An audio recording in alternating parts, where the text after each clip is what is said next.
How's it going, Rogues Gallery, and welcome to a very special Flesh and Blood video here on Red Zone Rogue. Today, we kick off the 10,000 subscriber celebration week with an interview from, well, you've already seen it in the title, you've seen it in the thumbnail, with the CEO of Legend Story Studios and the creator of my favorite game, Flesh and Blood, James White. We're going to be talking about everything from James's history with card games, some influences for Flesh and Blood, both mechanically and thematically, some card game design philosophy, as well as a juicy tidbit about the next Flesh and Blood set. So you definitely want to wait around till the end of the video. We're gonna have a nice little juicy reveal about the next set, as well as show off something that James and the Legend Story Studios team sent to me. It was very, very kind of them. And, well, it's definitely going to be one of my treasured possessions, let's just say that. So, without further ado, let's get started with the interview. It's about an hour-ish long, so, maybe grab a coffee, maybe grab some tea, kick back, and join me and James White for a discussion about card games, Flesh and Blood, and everything else. Let's do it. Just before COVID hit the world last year, I was I was booked. I literally had all my tickets and hotels and everything booked to come up to Gamma and to come to Portland. And because I know some people in Portland, and I wanted to reach out to the professor and try and connect with him as well. And literally, it was the day before I was supposed to fly, and just the whole world shut down and. Yeah, the whole thing got cancelled. I still got my flight credits sitting there due to expire soon. It's really funny you mentioned that because I was actually going to go to one of the stores you were going to go to meet you. Oh, really? It was like Gone Guy Games? Gone Guy Games in Beaverton, yeah, because Ian, I think Ian was the community manager or something at the time. Whoever the community manager was, yep. He was like, hey, do you want to meet the creator of the game? And I'm like, yeah, I do. And I had at the time I was working retail management, and I had some time that I could take off. So I was like, I'm just going to take off the day and go meet him. And I remember getting the email. He was like, actually, James had to cancel his flight. And I was like, well, it's not not unexpected with what, the world was going through. And yeah. So I feel that this is somewhat long overdue because if the world had gone differently, I would have met you and talk to you much earlier in a much different situation. Yeah, totally. Well, look, I really want to come up to the States as soon as possible, and maybe for Gamma next year. If not Gamma, then definitely for the Pro Tour number one. And I'd love to come to Portland. I've heard it's a really beautiful place, very leafy and green. Yeah. Yeah. I love it. Yeah. So definitely we'll try and swing by and catch up in person. That'd be great. Yeah, that'd be great. That's one of the two things that I feel like the calling season was missing. It was missing you and other folks from Legend Story Studios, and then also me. I love the art of the game, and I love supporting artists. So it was missing the artists, but COVID just makes stuff like that really difficult, especially when not many of the artists are from the States, so they would have to travel internationally, and that's just really tough. Yeah, exactly. Yeah, we'd like to pick up more US-based artists, and I think we slowly are adding US-based artists here and there. But yeah, like you say, they're majoritively based in Europe or Southeast Asia at the moment, and we definitely are going to bring those guys over to some of the big US events in the future. But yeah, COVID travel restrictions permitting, of course, makes it a little difficult. I've got to know a few of the artists over the last year or so. They're all incredibly nice people. Because I had an interview here with Sam Yang, and it was great talking with him. We talked way longer than we thought. I was like, okay, we'll talk for a little bit, and we ended up talking for 2 hours. So it was really nice to talk to him. And then I've actually worked with Bima on a piece that I think I told you about. And a few of the other artists too. So yeah, the playmats. Yeah, I saw it. Yeah, like the dual majors. It looked really cool. And yeah, I saw that you've been collecting the artist proof, getting those sketches done. Very, very cool. Yeah. I figure that's one of the best ways to support the artists. They get something, and then I get something cool. It's like win-win. Everyone gets something. Yeah.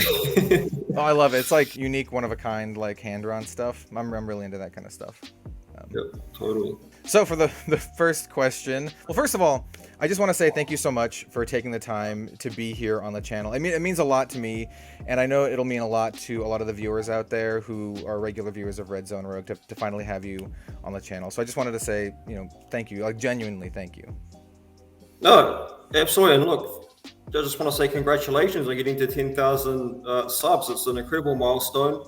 And look, we're just like so happy and honored to be part of that journey with you, and to see your channel grow over the couple of years that Flesh and Blood has been part of the games that you support and talk about and share your love and passion for. And we're very, very grateful and very thankful for all of your hard work and excitement and passion that you've shared with all of the fans around the world. So likewise, thank you very much, Cullen, and congratulations. Thank you. Like that means a lot. Flesh and Blood is, and I've said this before, Flesh and Blood is my favorite game, and so I consider it absolute joy to be able to do this. I mean, previously just kind of as a hobby, but now kind of as like a full-time thing. It's still kind of sinking in, because that was always a dream of mine. Like growing up, I always wanted to make card games like into a job, and living the dream, mate. It is, especially after like this calling season, or the competitive season here in the US, doing all of the casting at the callings and nationals. It's been a wild ride. And if you asked me like 2 years ago if I thought something like this would happen, I'd be like, no way, like I couldn't see this. So I'm very thankful. Like I don't take any of this for granted. I'm very thankful for it all. Yeah, but, you work hard, and look, it's a wonderful thing when you can achieve it in life to make your work about something that you are passionate about and that you love. And look, I've been there as well. I wanted trading card game industry to be my career and to be living the dream. And I was able to do that over many different phases of my life. And in my early years, it was lots of scraping by and hustling the trades here and there just to scrape together the money to pay the rent or whatever it was. But it's fun. It's a great community and a great industry to be part of. I agree. I can relate to that quite a bit, actually. A lot of high school days doing some trade. I wouldn't consider myself a card shark, but I had some pretty good trades in my time. So you mentioned that a little bit of a history with card games. What could you expand on that a little bit about your history with card games? I know a little bit about it from a mutual friend of ours, Ian Kenderdine, someone who, if you're a regular viewer of the channel, you'll have seen him on several videos here and there doing gameplay and stuff. But just a little bit more about like your history with card games, kind of where you started and that kind of stuff. Yeah, sure. Firstly, me and Ian go way back. We've played so many different trading card games together over the years and traveled to different events all around the world playing these games, and just had a lot of fun. Look, my journey started, it even started like pre-trading card games, to be honest. Like I've been collecting stuff my whole life, even from, like a 5-year-old kid collecting sports cards and garbage pail kids and WWF cards and all of that stuff. Like I think you've commented on your videos that you see, the wrestling, shout outs and some of our cards from time to time. And I mean, like growing up, I was a big fan of WWF, and I collected all those cards, and it was like part of my card collecting journey. We have a lot of wrestling fans in the company, by the way. Look, it sort of progressed from there through my teenage years. I was a massive basketball fan, like a player. Oh, really? In 4 years, yeah. It was like the game that I played the most. Me too, actually. I don't talk. I've literally never talked about this on the channel, but I played basketball in high school and a little bit, like casually in college. I played center. This is back before I gained like 70 pounds in college, but I used to be really into basketball. Yeah, so that's really cool. Yeah. And so like early 90s, whatever, I was big into collecting basketball cards. It was just that was kind of the hype thing in many parts of the world and in New Zealand as well. And like Shaquille O'Neal rookie cards. It was that phase when Shaq was coming out, and he was like, the big thing. And so I was like really deep into collecting basketball cards, and then along came this Magic thing, and it was like it ticked all the boxes that I loved. It was like collectible, it was competitive, it had a community around it. And like I come from quite a small town in New Zealand, a place called Napier. It's got like a population of about 50,000 people, and we had one comic and card store there, and like when Magic came out, and it was like it was this thing that had events, and you could like meet people from outside your normal school circle and all of that. It was just like I felt like home, and this is, you can see this as part of the values and the vision of what Legend Story Studios is now, of just being like so behind the local game store. Because for me growing up, the local game store was my second home, right? So like I just know from firsthand experience like how important and how powerful these local game stores can be in a person's life.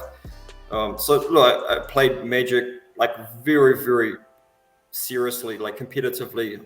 Just it was my entire life throughout my teenage years, and I used to travel all around New Zealand, with my group of friends, playing all the PDQs and all the regionals, and pretty much any event that was worth traveling to, would travel to, and buy, selling, trade, and just hustle the deals and all of that stuff. And it was just like the perpetual road trip, and that like opened the door for me to actually move away from Napier, away from the small town, and broaden my network. And I moved to Wellington, the capital city of New Zealand, and went flatting there, and grew up there, and just made lots of friends within the Magic community. And that was like a really significant phase and milestone in my life, of just like broadening my horizons, and just traveling and getting out there and meeting smart, intelligent people from within that Magic community, like enabled me to do that.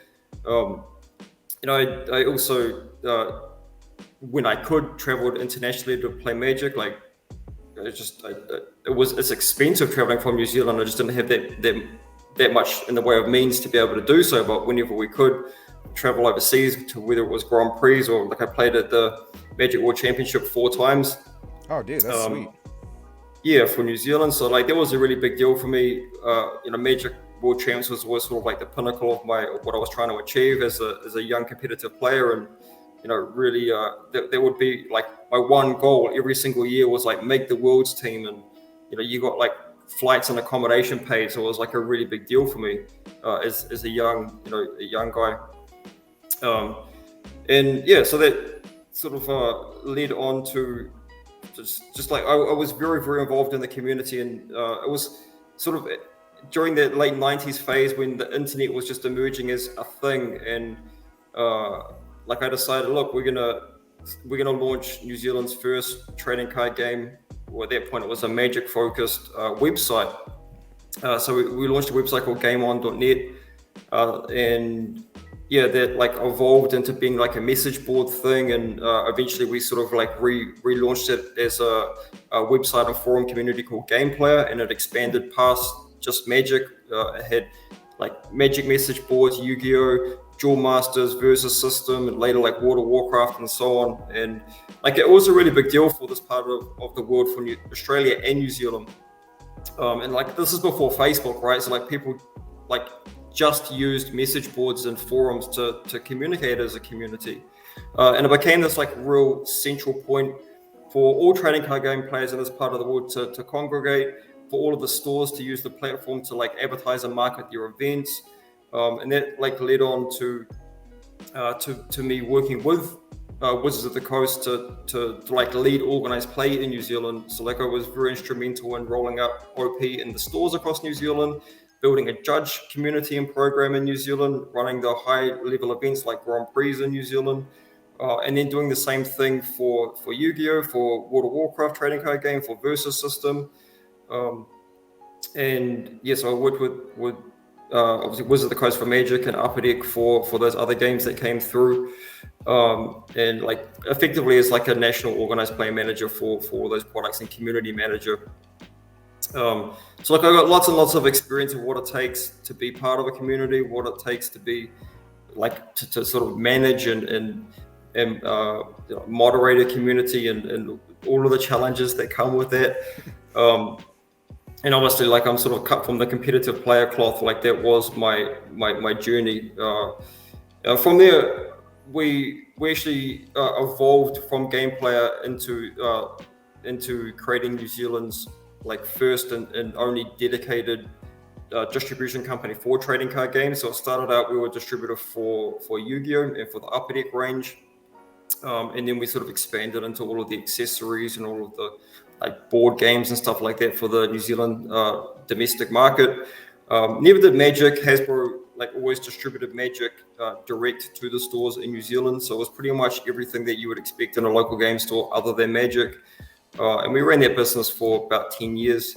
So it was, so there's been lots of different experience points throughout my journey from player to OP to community to distribution and sales. And it's sort of like all of those different experiences that have come together to enable us to do what we've done with Legion Story Studios. Because, each of the different people who are involved in those different areas, whether you're a player or a retailer or in distributions or logistics or supply chain, like they all have different challenges and different needs. So I think that's something which is really important about why we've been able to do what we've done with Legion Story Studios is we have a very broad spectrum of experiences that we're drawing upon, not just myself, but my team as well. Like there's people at Legion Story Studios that have been working together with me on these different things for like 10 plus years. And so, that's kind of it. That's the story, man. It's a pretty fantastic story, to be honest. Like, starting out at this really small town and then kind of, working your way through, I don't want to say through the ranks, but, wearing many different hats. I think it's fascinating. And I think it makes a lot of sense as to why Legend Story Studios and Flesh and Blood, is as successful as it is. You have that experience, like that, in the trenches kind of experience. Absolutely. It's fascinating. Yeah. You mentioned Versus System. This is something that when I told Ian that you were going to be on the channel, he's like, okay, you have to ask James about this. So I'm gonna ask you about this. He said, well, this one's not a question. It's just a statement. He said that you were responsible for like 60% of the bans in Versus System because you like were known for like breaking the game and, getting really into it. Is that true? Or is Ian just kind of like blowing smoke? 60% might be a little bit of an overstatement, but I'm definitely responsible for a number of cards that got banned, getting banned. Yeah. Okay. And then he told me to ask you about Kiwi Fruit in Versus System. Is that a name of a deck? It sounds like the name of a deck. Yeah, it's the name of a deck. There was a set that came out called Green Lantern, and we went to a 10K in Sydney, which it's like the calling or whatever, and it had this like innovative deck, like it was like a pure Green Lantern deck. So like that's where the Kiwi Fruit thing comes from, because Kiwi Fruits are green, and where it was like a New Zealand team thing, and it's just like carved up the tournament with this deck. It was like a broken format. There was a combo deck based around Dr. Light that went infinite, and it was just like absolutely degenerate and busted. And I solved the format, how to beat this particular deck, and just I played 9 of these Dr. Light decks during the tournament, and I beat all of them. Nice. The Dr. Light deck still got banned like the week after the tournament, as it should have. It was like a broken piece of shit. Yeah. Tell it as it is. Hey, I don't have a lot of experience with Versus System, but I know some people who are fans of it. So another thing I wanted to ask you about, and you've kind of touched upon this a little bit already with like the wrestling thing, but I've noticed there's like a lot of like interesting and like fun references in Flesh and Blood to other things like wrestling, like you choke slam, and then like just other references too.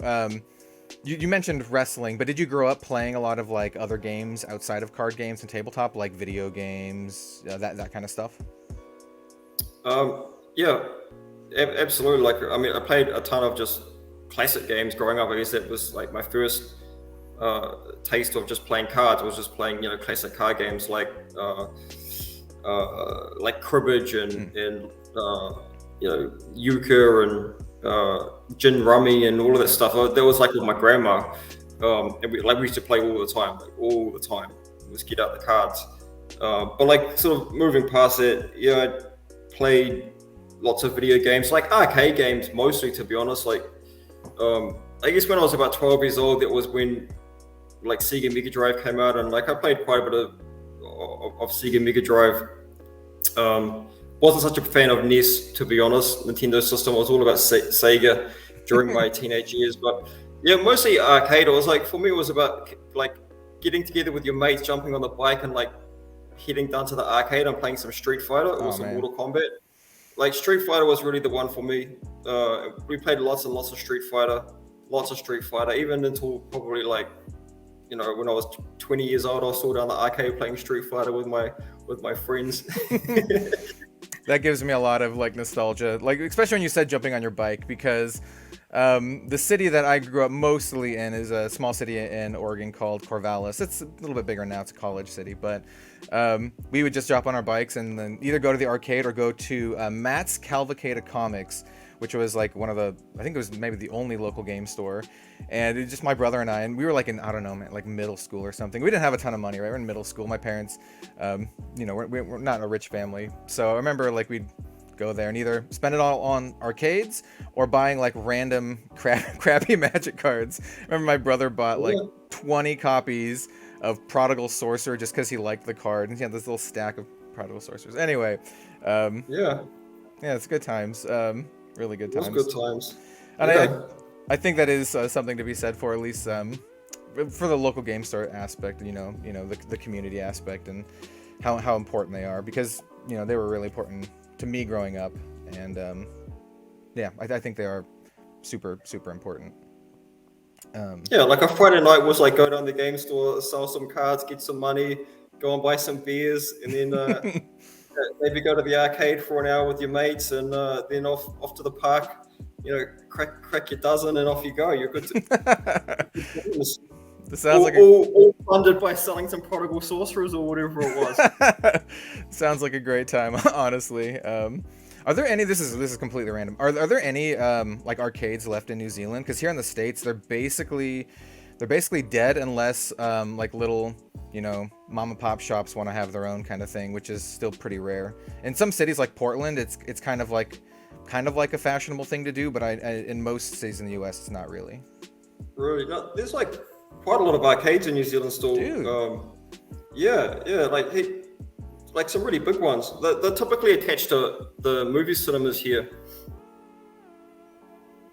So it's kind of like an entertainment complex. Yeah, you get like, your video game arcade on like one level, and then like the movie complex will be like, in the same building, and it's just, it's kind of like an entertainment center.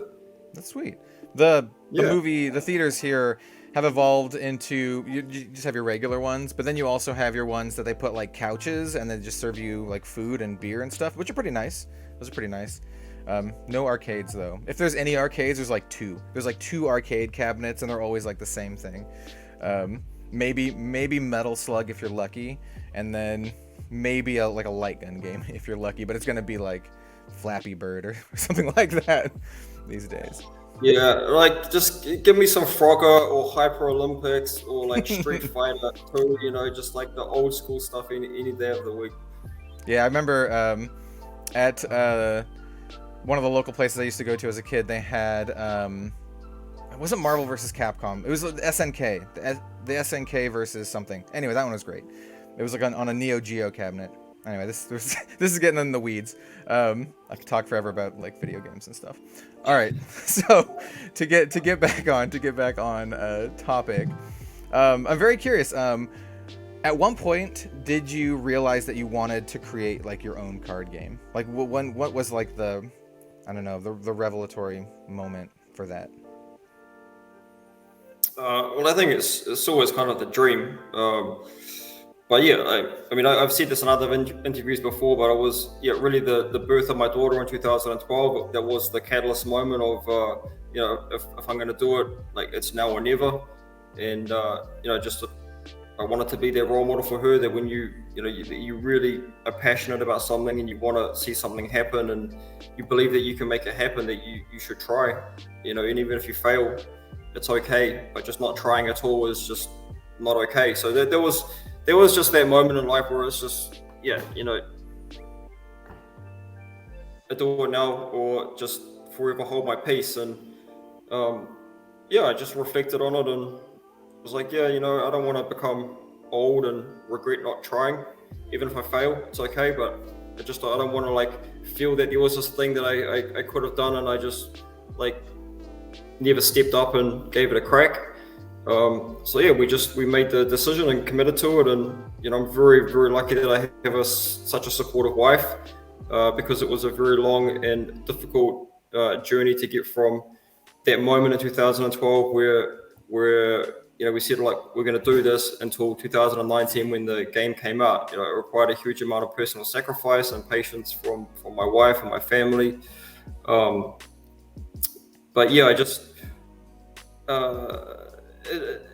This is what Flesh and Blood is really the realization of a life's journey, right? And it comes back, I sort of joke or talk about the times during my younger years, fondly of being in the local game store and feeling like that was a place where I fit in the world. I felt like a second home. And just from my observation of being in the industry, like my entire career, right? Like I've been a distributor and I've just observed the direction that I see the industry going. And it did concern me. It concerned me that I see this migration of like a deliberate attempt from some other publishers to migrate fans out of local game stores and onto online platforms. And it was just a trend that I think is accelerating. Even from pre-2012, I can see that actually this is the direction that the industry is heading, and just maybe a bit sad, to be honest. Like I just want to see these local game stores continue as being these community hubs for the next generation as well. Like if I didn't have that in my life, I don't know whether things would have turned out as positive as they have. Like some of my friends who didn't have that in their life have ended up in places that aren't so good.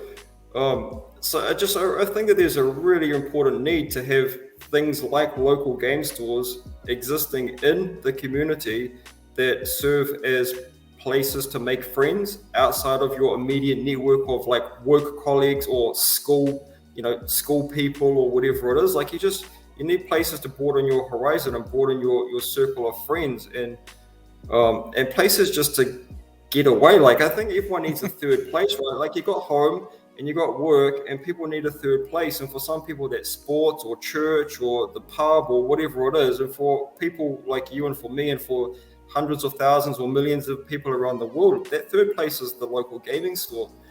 And I just really wanted to actually make some like proactive action to like get behind the local game stores and just say, look, we appreciate what you guys are doing for society. Like we've got your back here. And if through my years of being a distributor, like I very much had that position as well. Like, I respect you guys. I like what you guys are doing for society, and moving to the publisher level, I'm able to do more of that stuff on a larger scale around the world. And yeah, that's kind of it. I respect that a hell of a lot, man. Like, I mean, basically all of it. You started out by saying like you basically regret not trying, having that opportunity and not trying, and that's something I really believe in. Giving it your all and trying your hardest, because even if you fail, at least you tried, right?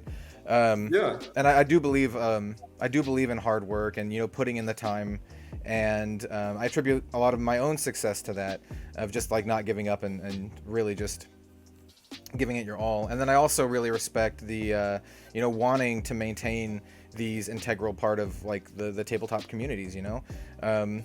They really are very important, and Yeah, I respect that a lot. I respect it a lot. I also respect the vision of seeing this like in you said 2012.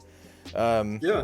Yeah, because now it's pretty obvious now, right? But back in 2012, it probably wasn't as obvious, I would say. Yeah, and look, don't get me wrong, technology has its place. Online gaming has its place. Oh, yeah. Mobile gaming has its place. All of these things are cool things to exist. But the thing that concerned me was that the direction felt like there wasn't going to be an alternative. You know, that's where we're heading to, where it was going to be all about the online experience. I mean, that's why we call the game Flesh and Blood, right? Very much the vision is to preserve that in-person, in the flesh and blood gaming experience. So, yeah, and I think that there's plenty of fans around the world who want that. Yeah, I think you're 100% right. Yeah, you're exactly right, and it's both needed and important.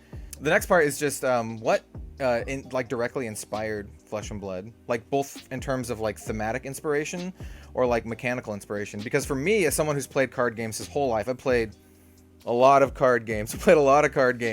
I see Flesh and Blood is a very, very unique system, and that's one of the reasons why I love it. It's so much fun to play. But I see some minor similarities here and there between all of these games that I've played, and I'm curious if they're just like coincidence or if you got like some inspiration, you know, yourself growing up and playing all these games and, you know, distributing these games and running events and all that kind of stuff.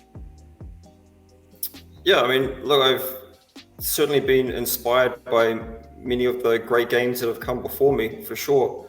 And yeah, I think there's been a lot of great games that have come out, and yeah, some of them have died as well. Just having a sweet game just often normally just isn't enough to stand the test of time.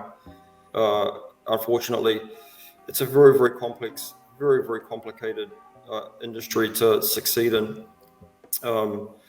But yeah, look, I'm a first generation New Zealander. My parents, or my mother and my grandparents all come from the UK. So I grew up with a lot of medieval history around me. The stories of King Arthur in particular, there was like by far my most beloved childhood story. And I was very, very lucky that my grandparents took me on a tour of the UK when I was 8 years old. And they took me around all of the castles many of the castles of England.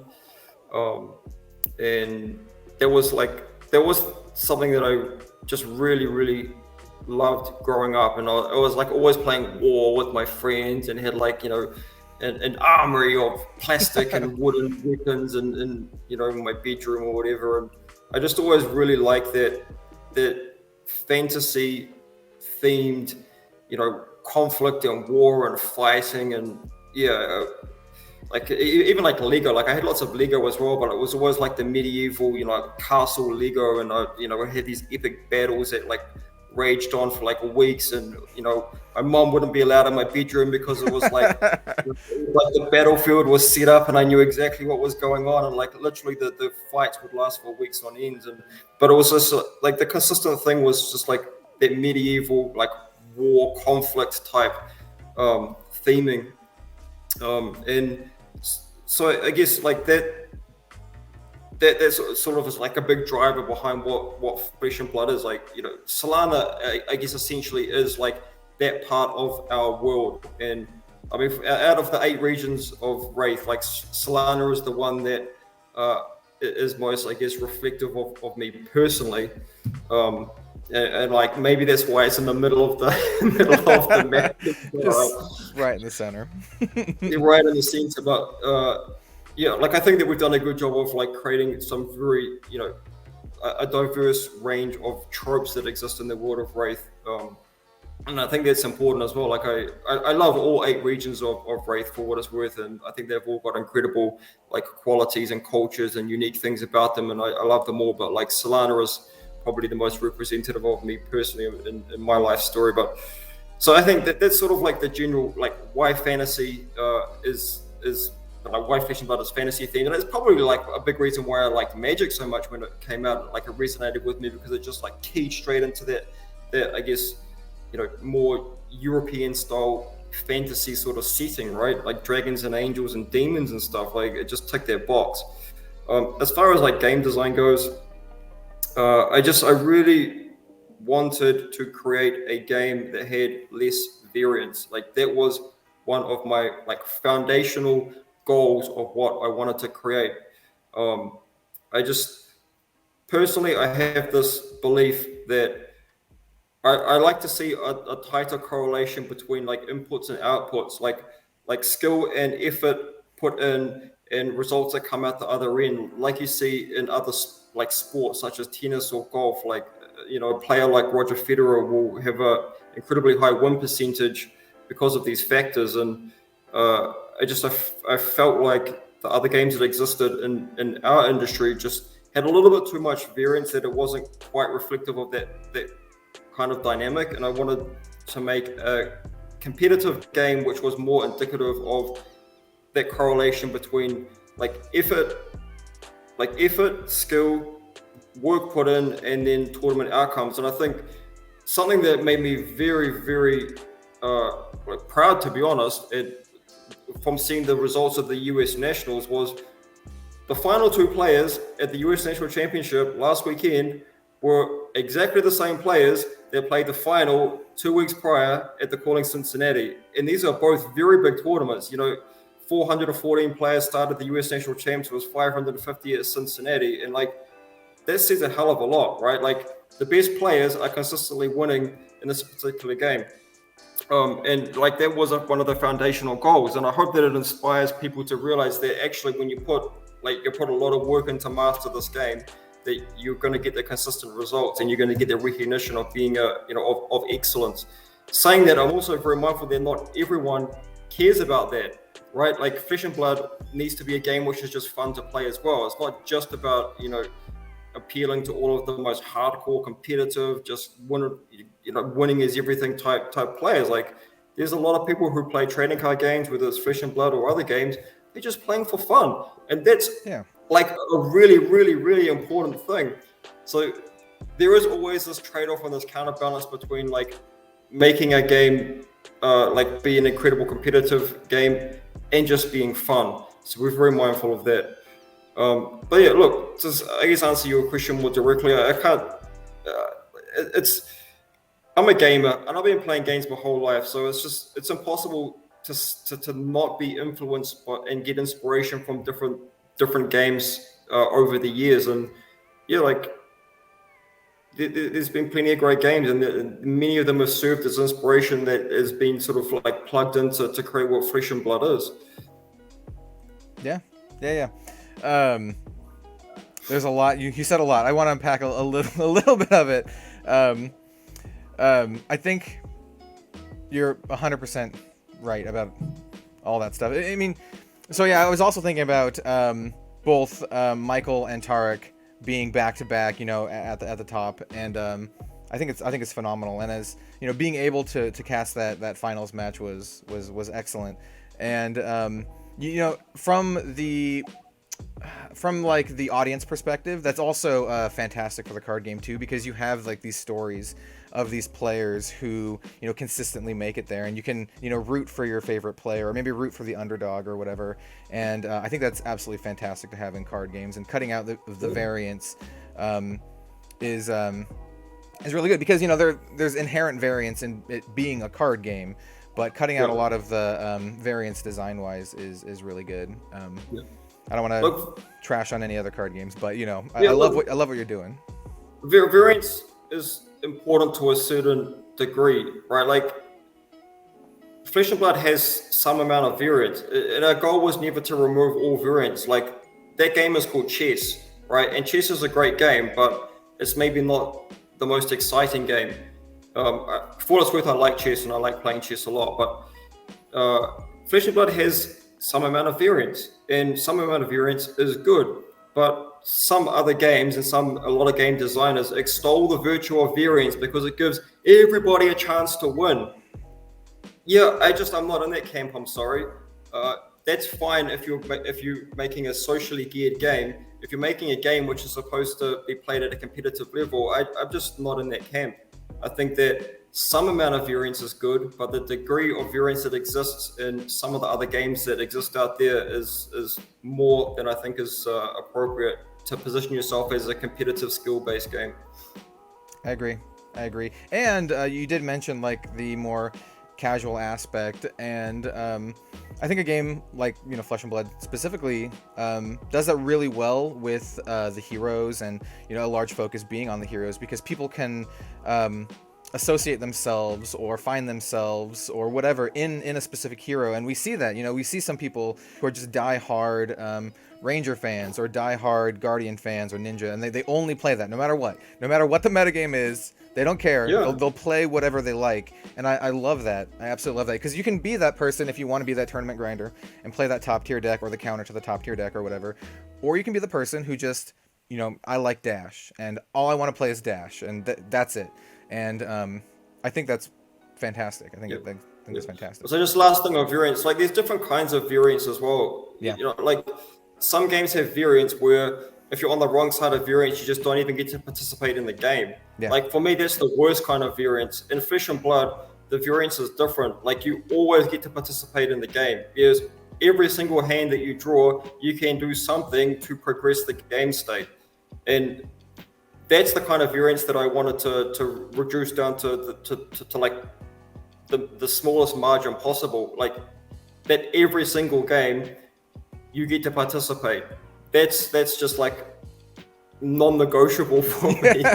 I agree. If I'm not into card design or anything, but if I was gonna make a card game these days, I would try to design it so you wouldn't have non-games, right? So some person, just can't play, which is seems like a huge design mistake these days, especially with so much precedence. Yeah, indeed. And look, each game has its own qualities and features, and not being disrespectful to other games. Like every game sort of has something which is wonderful and charming and enchanting about it. But that's sort of the philosophy or the premise for why we did Flesh and Blood the way that we did it and how we see it. Yeah, that's awesome. So since we're talking a little bit about like design, what is your favorite designed card so far in Flesh and Blood, at least that we've seen? Or do you have one? Just on what metric? Just whatever you like the most. Whatever you can say, maybe whatever you're most proud of, or just your favorite one to play with, I guess. I don't think I have one particular favorite. Like, just they're all. Yeah, there's some that I don't like, but I don't know this. Okay, gotcha. That's a really hard question. Like, I was asked this recently. Like, what is my favorite piece of art? I don't know what my answer to that was. Prism Sculpture of Arclight. It's a beautiful piece of art. That particular card is very special to me. Would I play Prism in a tournament? Maybe. I do quite like Prism, but it's not my favorite hero to play. But I really like what that hero is and how she came out, and just sometimes there's things behind, like stories behind how it got to being what it is as well. There was a tough hero to make, but Prism has a very fond place in my heart, and I really like how that art, the adult hero art, came out for that particular card. I think it is absolutely fantastic art, and I really like. I'm a big fan of the artist Livia Prima, and does good she's stuff. Awesome. She does good stuff. She sure does. Yeah, absolutely. So who is your favorite hero to play then? You mentioned that. Kano, absolutely, without a doubt. Big brain. Yep, Kano. Did you catch the Kano match at the US Nats? Yeah, it was incredible. I woke up, cool. like I literally woke up. It was, I woke up and it was the first thing that I saw, like right out of bed, turned on Twitch, and was just like, oh, what a lovely way to wake up, like seeing Kano on the feature match. Because I was playing in the calling, and then afterwards, I can't remember if it was Tanner, one of the guys from the coverage was like, we featured this Kano match and it was awesome. And I'm like, okay, I need to watch this. So the first thing we did when I got back, at the end of the night at the hotel is we just brought it up and we all just sat around. And Steven, DM Armada was there, so he's just rewatching it. But it's crazy. It was so sweet. Yeah, it was awesome. Like, I'm so glad that he got there. To be honest, I don't know. Some people on the stream were saying that he got so lucky. Well, he only had to get lucky because he actually had some really awful luck, like hitting the one non-attack action card and so the one gem in his deck off the double opt after the leans and stuff. It was just like the dude had a terrible run of luck and then managed to just still pull it out by running good when he had no choice. But that's very much Kano. Love playing that guy. Kano is the hero that I've played him a little bit in Blitz, and I either feel like an idiot or I feel like a damn genius playing Kano. That's what it is for me. I'm like, do a bunch of stuff, and then I'm like, pass turn, or it works, and I'm like, I'm a goddamn genius. That's what Kano is to me at least. Yeah. Really. The developers took away the card that I loved the most about Kano though. They binned it off before it got printed in Arcane Rising. So yeah, which is probably a good thing because Kano is definitely good enough in Blitz and Classic Constructed. I think during the Arcane Rising only season, he didn't get enough high level game time from players around the world to really solve what Kano was supposed to be in that format. Towards the very, very end of the season, people such as Matt Rogers were messaging me from time to time saying, "Oh, Kano's the best deck in the format." At the end of the format, after he had already won nationals with Dash and so on, Yeah. It's oh, yeah, So it's but Arcane Rising format was a weird one. It was it's kind of the format that never existed around the world because of COVID. It just literally Arcane Rising release date was the weekend that the entire world went into lockdown. I think only about 4 out of 150 pre-releases ran for Arcane Rising because of COVID. I think all the ones here are canceled. Yeah. Yeah, and then the entire limited season just never happened, which is a shame because we put so much work into developing their product for limited.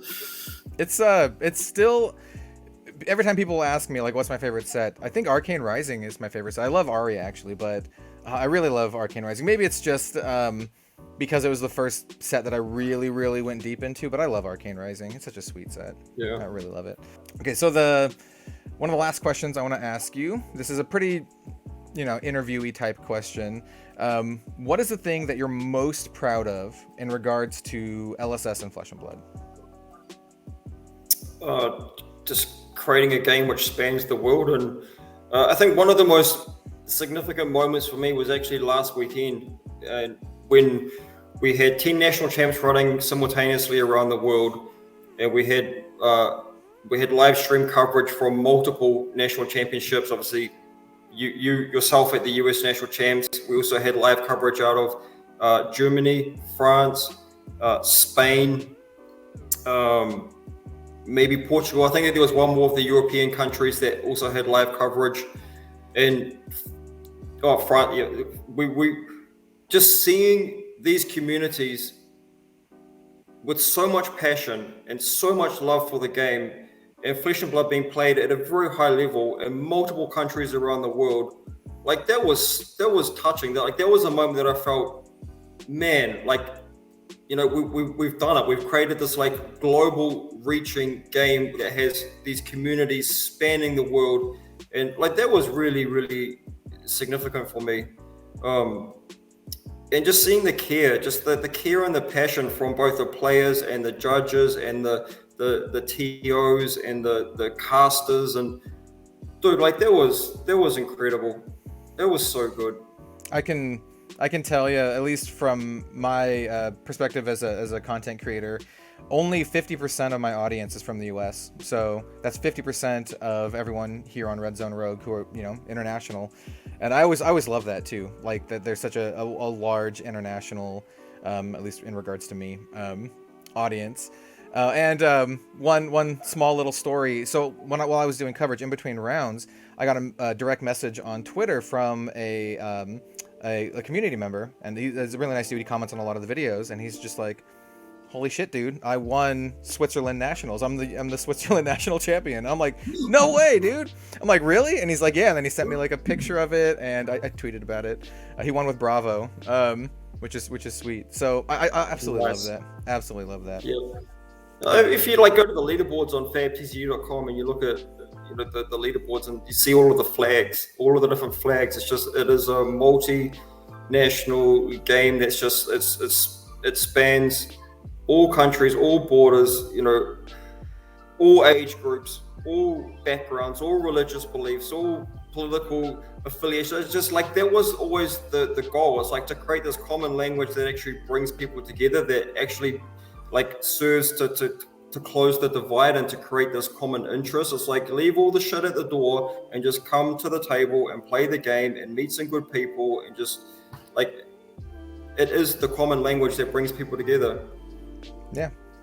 I gotta give at this point. I gotta give a huge shout out to the Flesh and Blood community. This is one of the I've been a part of a lot of card game communities, and the Flesh and Blood community is like the best one that I've been a part of. And I see that in the comment section. I see it online, but I also see it like in person, going to these events and like talking to these people. And every person I sit down with and I talk to, there are these really, really great conversations, even about Flesh and Blood, about they're even just talking to them about their day or whatever.